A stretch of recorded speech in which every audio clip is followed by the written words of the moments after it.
So this gig was interesting. They sent me, before the gig, they sent me a picture of their, I guess they showed it to me because they also sent me a picture of the stage of this place so I'd know where to set up, like walking in if I got there before them.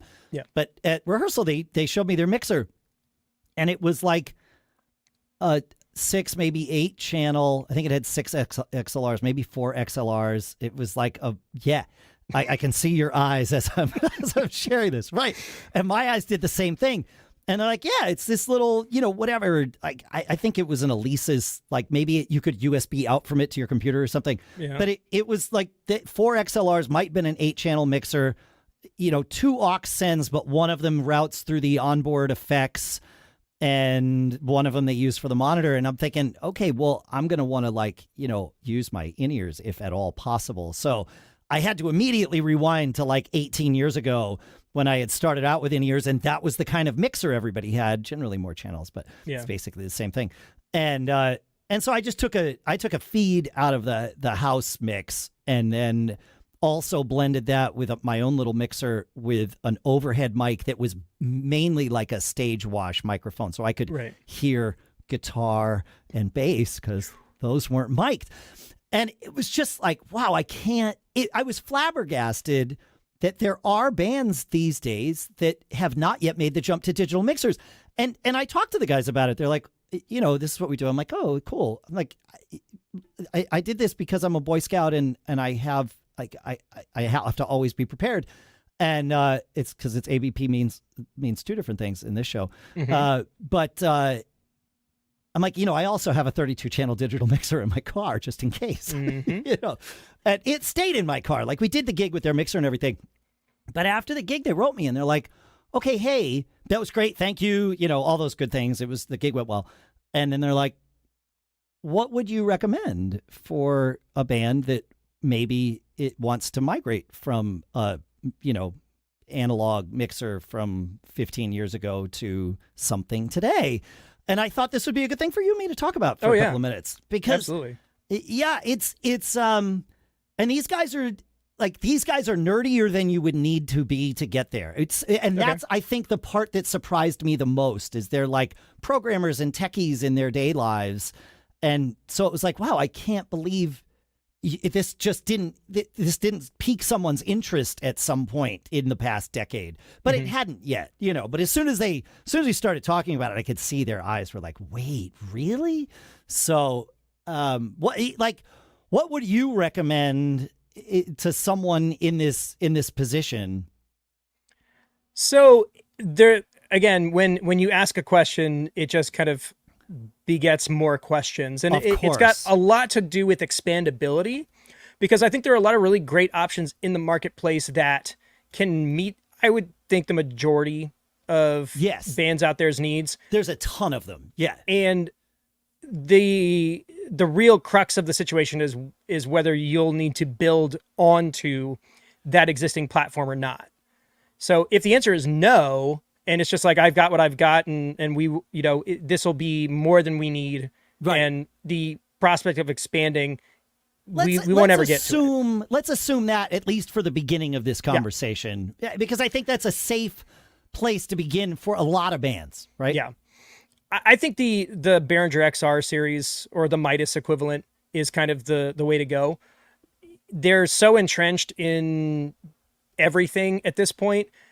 The ecosystem's wide, the user base is super wide, and they work great. And I would say that they're fairly intuitive if you understand analog signal flow. There's definitely a lot more technical or feature-rich options, but like if you are starting from scratch and you're like, I want to take this board and replace it with something that does the same thing but digitally, I think the XR series second hand is a fantastic option. I would agree with you. Especially because there are so many of them available secondhand right now. And you're right. I prefer, and what's great is you can go right now and download the software for all of the mixers we're going to mention onto your tablet or your phone. If you have a tablet, do it there because you're going to see more features, or it's going to be a bigger screen. and choose the mixer that you're thinking of buying and demo it in there so you can play with. I mean, obviously you're not going to get any sound out, but you can play with it and see how it works. My personal preference software wise is the Mackie software, and their mixers are great. Part of that is I started with the Mackie DL series because they were the first of the compact digital mixers. And so I started with them. I was one of their first reviewers, like 12 years ago, 13, whatever it was. But so I think that's part of why I'm partial to it, because it's just what I started with. But I also, their software is enough like an analog mixer that you won't be completely lost when you start out. But it has embraced the digital world in which it lives, to me, more than, say, the Behringer Midas stuff or even the Allen and Heath stuff. And I like all three of them. I've used all three. Like, I have no issues with them. If somebody says this is what we're using tonight, I'd say great. There's no issue whatsoever.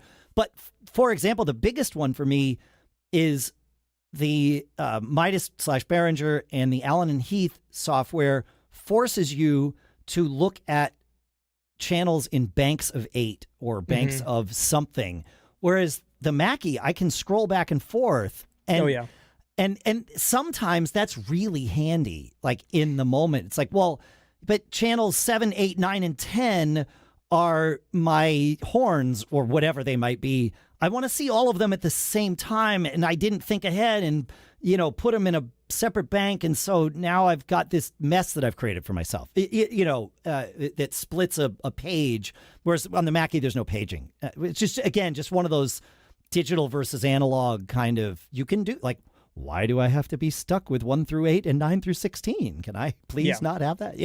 But I think the UI for Master Fader is great. I love the UI for Master Fader is great. Yeah, it's really good, and it's probably the best out of all of them that I have tried. Yep, same.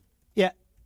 Whenever I have to use the others, it's always like, I feel like I'm stuck in a box. Yeah. But it's, again, I understand the box I'm in. And moving from analog to digital, that's not necessarily a bad thing, because so much of the way those other ones work is very analog. One thing that sort of blew my mind when I moved to from analog to digital was the idea of, like, what these guys did. They start every mix from scratch because you get to the club and the knobs have tweaked. They've been knocked around in the car. Right? I mean, this sounds crazy to us that you would live like this still, but we used to live like this. Oh yeah. And some people still do and are totally fine with it. And they get to the gig and they're like, okay, right, we got to set the EQ for each channel. We got to set the gains for each channel. We got to, do this and this. And that takes a lot of time. And you do the bare minimum. There to have suggested the other night, hey, I didn't have it, but let's say I did. I've got 4 outboard compressors in my car. You want to wire those in, one for each vocal channel? That would have been insanity. Like, why? Like, no one's going to bother to do that when you have, sometimes 60 or 90 minutes from arrival to downbeat. Yeah. But when you've got a digital mixer and your compressors and all of that are just built into your gain structure on the mixer, and you can recall what you have set probably from rehearsal, it's a great place to start. Yeah, I mean, the fact, like, us going direct makes that whole process even easier, because you basically plug in and it's the same levels as everything was at last rehearsal, the gig before that. I am 100% spoiled because the rig is my rig and it lives at my house and it goes everywhere that I go. And so I live in this little walled garden. Even if we go to a venue, I'm like, here's a 16 channel fan. It's split off of our rig. Like, I'm always listening to my mix. This gig coming up on Thursday is the first time I've done this without having all of that stuff already dialed in.